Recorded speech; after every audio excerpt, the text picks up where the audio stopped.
So now that I have a bigger audience, now I can just be blunt. So the initial issue when I first started music was you have to be the same as everyone else, and you couldn't have possibly done anything different. You couldn't have possibly used anything other than some Pinocchio interface to make a song, and you couldn't have possibly, found a better way to compile a track or to record a track. So now you're seeing that there are drum pads that are electronic. You don't need a reel. You just import those sounds. You know what I mean, like the electronic, like the pads, the electronic drum pads. Then you have the ones where you can like hit it on the drum pad. And then you have the ones where you can use a keyboard. And then you have the ones where you can just like, synchronize it or use a smart drummer. So what you guys are seeing and what you guys just witnessed is people telling you the wrong information because they thought that music could only be made one way. The traditional way, the traditional one way of thinking or program thinking is that everything would need to be live instrumentation, and that's what makes it good. If you already have a sound, that is your sound. So this is my sound, so that's what you guys are hearing, So to go further more on this, the reason why I didn't spread as fast and there's been controversy is because I wanted to do something different and I wanted to use the fastest way to make a song or a track. So what does this mean? Back then,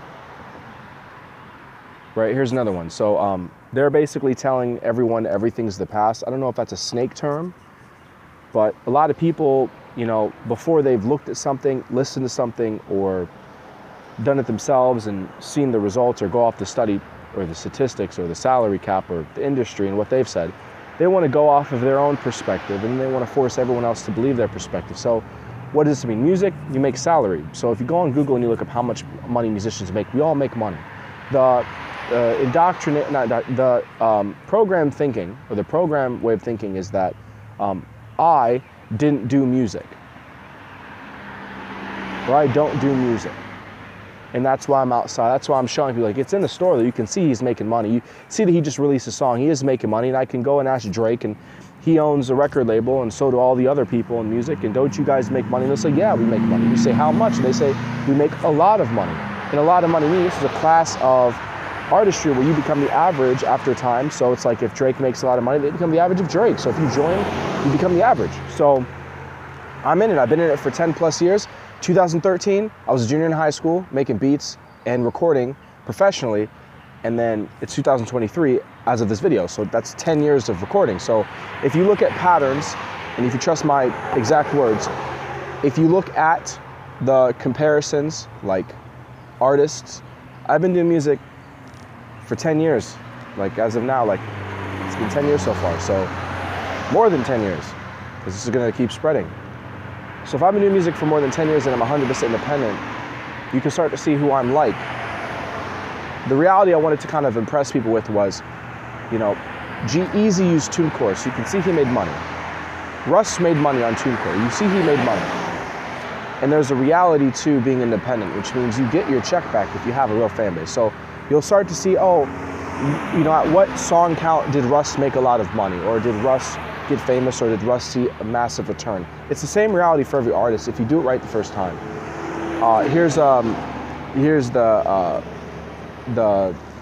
part that's gonna surprise people. The reason I'm getting snaked is because of this thing called the under 30 spread. Now, I'm not going to fight predestination. I'm gonna keep going. So I'm independent to reinforce the timeline.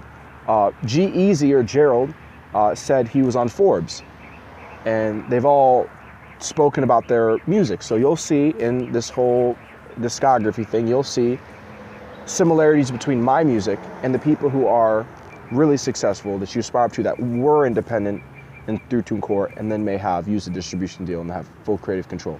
So just to let you know, Tory Lanez, he's independent in some way, shape, or form. He's independent, and people be like, how? And I said, it's interesting.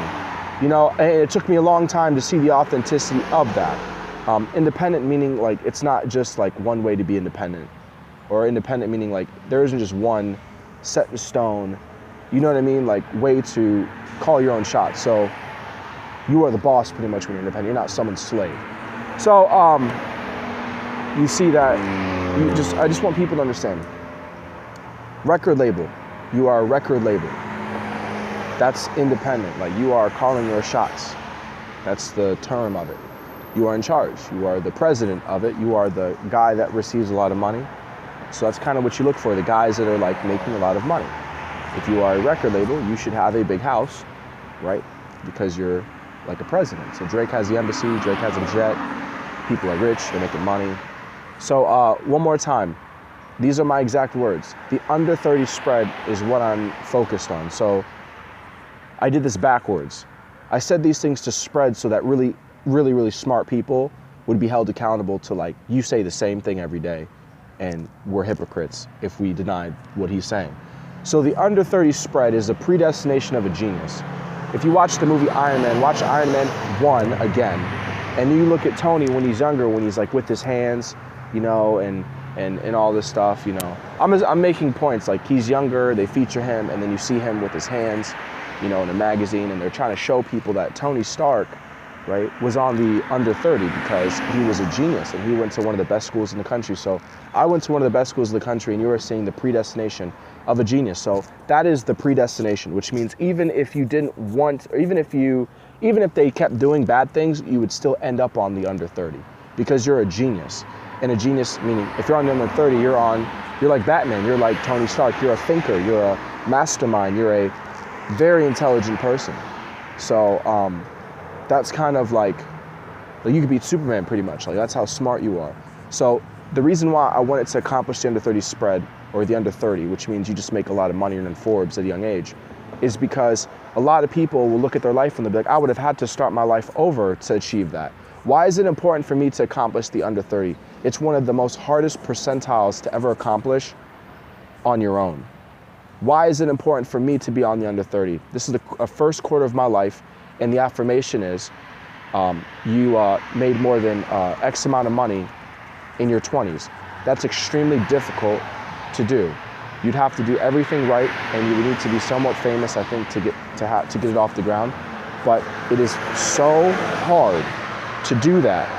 Like, there's so many things that could go wrong that I wanted to challenge myself, because when I go overseas to China as an architect, when I go over as a plastic surgeon, really just an architect, when I'm wearing a suit and tie, just like when I'm wearing a suit and a Rolex, like my photos, you know, the black and white with the Michigan, and I'm wearing the tie, when I go over to different country, I shake their hand, or even South America, to really important people, in front of people, and I shake their hand, and I'm like, you know, I'm Mr. Pilkington, and, you know, I was on the under 30 spread, I'm on Forbes, right?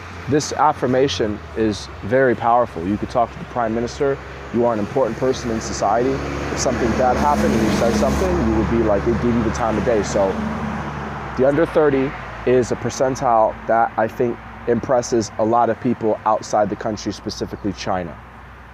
So there will be a timeline where I get to go over to China and I get to talk to them, and they'll be like, he has his own practice, he's an architect, right? That's why I'm doing it. It's almost like I get to meet people with the suit and tie, and I have the credibility. You know, I have accomplished these things. The predestination of the under 30 spread is like also the survival thing, but like it's just really hard to do. Like, I'm just letting you know, like, if you could go back and, like, even the richest people, like, I'm not on that. Like, they wanted to slack off in their 20s. So if you accomplish that, which most people don't want to accomplish that, or don't want to work like that, or save their money like that, they want to blow it all. It's almost like you're just like, all you had to do was basically do that. Like, all you had to do is hunker down and work for a very long time. So the predestination of a genius is the under 30 spread, which means even if people said you weren't, you would still find a way to get on that, and that's how much you're worth. So I'm 26 right now.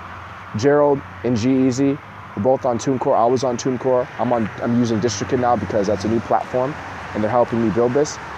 This is a community of artists that make money, so we're all making the average of each other. And I went to the NCAA, and I could go to the NFL, and I said I'd rather trade the money I make in the NFL for the money I make in music, because I feel like this is an affirmation that'll help people see in real time what a really respectful person is and a really articulate person is. And you need to see an example like me.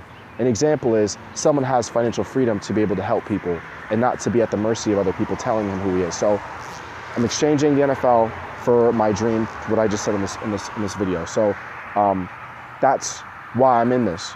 and I know my school understands it, the predestination of a genius. When they say go to the NFL, they're telling me go to the NFL because some girl. You go to the NFL to get on the under 30. So it doesn't matter how you get to the under 30. I want to get to the under 30 with music because it makes me a genius on paper, and it also allows me to be able to fund my own practices if I have stuff and they fail. So this is like sculptures. You can charge, you can sell, you own it, you have copyright, you're right, you make money. There isn't any racism because there are other people that have done it, and they can see the contrast. So I just want you to see that around, like, ask them around what song count did you make money if you were on TuneCore or you were on DistroKid, and then ask people like the Gerald and Jeezy and Russ and anyone else who's on those platforms, what age did you accomplish the under 30? This is our first time. Remember, this is our first time doing music. This is the first time we're doing music. So you look at, how many projects do you have, and then you look at, okay, you have a lot of projects. At what number of projects, because your first time, did you make X amount of money? And it's the same reality for everyone. That's why I'm outside, because they'd be like, I've released 2 projects, and that's not how much money you make in the first week, and you can kind of see through that. You need to look at it in real time. Peace out, your boy. That's a Genius Code. So you'll look at all their houses. You'll be like, if I've been doing music for X amount of time, this is how big their house is. You'll see a direct correlation to the predestination of them working hard. Not words of Naples, the words and the evidence you can see in front of you. You'd be like, is he verified? Well, I'm verified. You know what I mean? Is he verified at this local store? Russ is in Atlanta. I'm verified, he's not. So the conscience is the same. Peace out.